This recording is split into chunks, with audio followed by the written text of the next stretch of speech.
Our life in this world is filled with problems. We face daily challenges and struggles.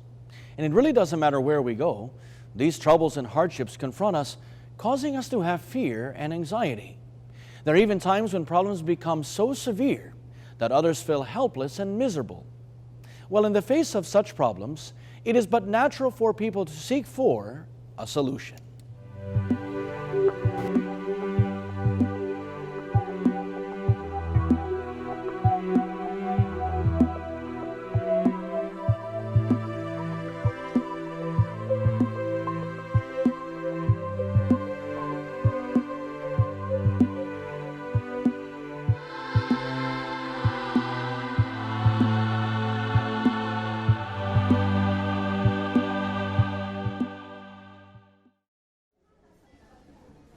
Peer pressure often has a negative connotation, and with good reason.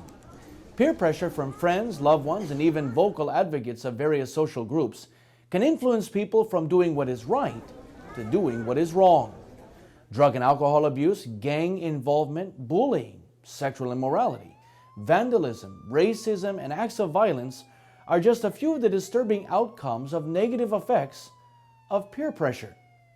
While it is true that we should love our fellow man and know how to relate with them, what should be the limiting principle when it comes to our relationship with others?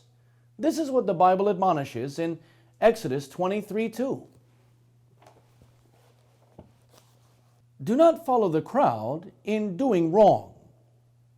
If our association with a group or our friendship with an individual is leading us to do wrong, then we have to be prepared to stand our ground. It's true that taking a stand for what is right might alienate us from the majority. But should we be afraid to lose the approval of anyone who follows principles that go against God's will? Here's what we can read in Apostle Paul's letter to the Galatians in chapter 1 and the verses 10.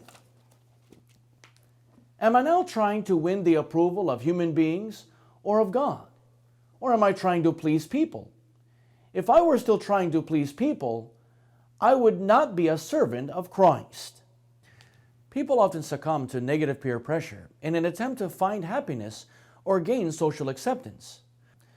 But any such happiness is short-lived, because what they are giving up is the true happiness that comes from God's approval. News articles are filled with stories of people who followed the dictates of others, only to pay the price for it in the end.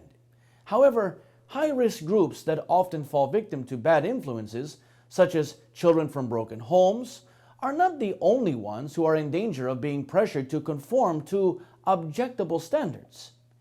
Even those who've enjoyed the benefits of a stable and nurturing household may run the risk of falling in with bad influences. The Bible gives us this warning in 1 Corinthians 15:33. Do not be misled. Bad company corrupts good character.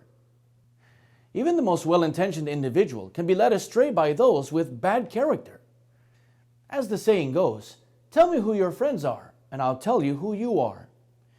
So, it is vital that a person surround themselves with positive influences that will help shape their conduct, behavior, and attitudes in line with what is pleasing to God. Whose behavior should we adopt in our everyday lives? This is what the Bible teaches in 1 Peter 2:21-22. It was to this that God called you, for Christ himself suffered for you and left you an example, so that you would follow in his steps. He committed no sin, and no one ever heard a lie come from his lips. Our Lord Jesus Christ serves as our best or greatest example, because he did not commit any sin, nor did he ever lie. Take note that he was able to do this in spite of the sufferings he encountered. This is proof to us that trouble should not lure us into adopting sinful lifestyles. Whom else should we look to as a positive role model? This is the testimony of the Bible in Philippians 4:9. Put into practice what you learned and received from me, both from my words and from my actions, and the God who gives us peace will be with you.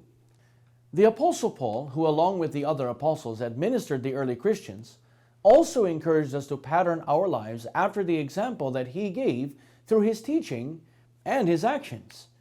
Bible history tells us that the Apostle Paul rejected the pressure from the majority to submit to their wrong attitudes, and instead chose to stand for what was right in following our Lord Jesus Christ. What would be our benefit if we were to do what is right in accordance with the teachings of the Bible? Apostle Paul said, God will be with us. Dear friends, we should strive to have God as our companion, because He will never pressure us in doing anything wrong, against His will, or to our detriment. So no matter what the problem, no matter how great the challenge, or even against all odds, just remember to trust in God, and He will always provide us the solution.